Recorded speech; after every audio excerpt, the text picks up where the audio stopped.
Since then, we've actually been able to show it in blood tests that stress, depression, anxiety, mourning, trauma, all actually increases inflammatory markers. So literally, stress is inflammatory. And because it's inflammatory, it can trigger your genes for disease.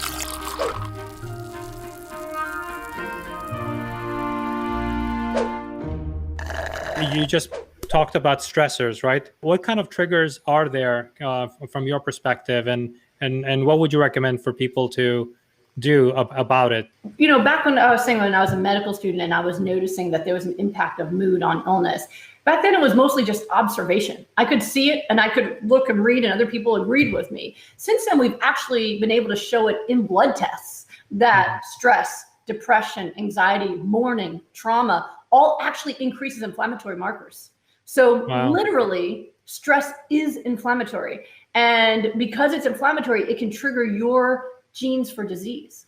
So, you know, nutrition is one aspect that affects our gene function, right? One of the primary things that affects your gene expression is your diet. But then on top of that, how much stress you have and your moods absolutely can trigger. And so most people I see, when I always listen to their story, everybody's got multiple triggers. You know, it's like, yeah, I grew up eating Doritos and macaroni and cheese, and then my both grandfathers died the same year, and then all of a sudden I woke up one day, right?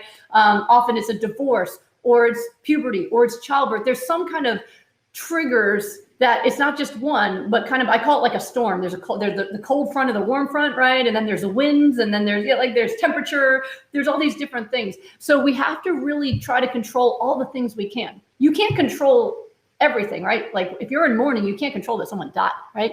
But you can control your diet. You can control how you deal with your stress. So do you deal with stress with drugs, alcohol, and drug-like foods? Do you deal with stress through exercise and meditation, social time with people who make you feel good? What do you do to handle your stress? And so in my rapid recovery programs, where I work with people every single day, like I have a rapid recovery group where every day for 6 weeks, we change not only their diet, but how they talk to themselves, how they spend their free time. Everything about their lives becomes anti-inflammatory. And when you do all those at the same time, illnesses go away in such rapid amount of time. Like I had a lady in my last group who hadn't been able to make a fist in 3 years. 2 weeks in, she could make a fist, and by the third week, she was putting furniture together. You know, like it's remarkable. So if you're not sick, you can still do that. You can still take the time to say, okay, I don't need to sit down. Like when the pandemic was starting, I was doing a lot of news interviews and local news stations, and I kept saying, I know you can't leave your house, but don't drink a bottle of wine and a pizza, all right, and watch Netflix. You got to get up. And you got to exercise, all right? You got to eat the healthiest foods because you're under high stress. You want your immune system to work well when there's a deadly virus around, right? Like you got to do, instead of sinking into the stress with comforting yourself with, you know, things that can make you sicker, you've really got to take time every day on all the activities your body needs to be healthier, mentally, emotionally, as well as physically.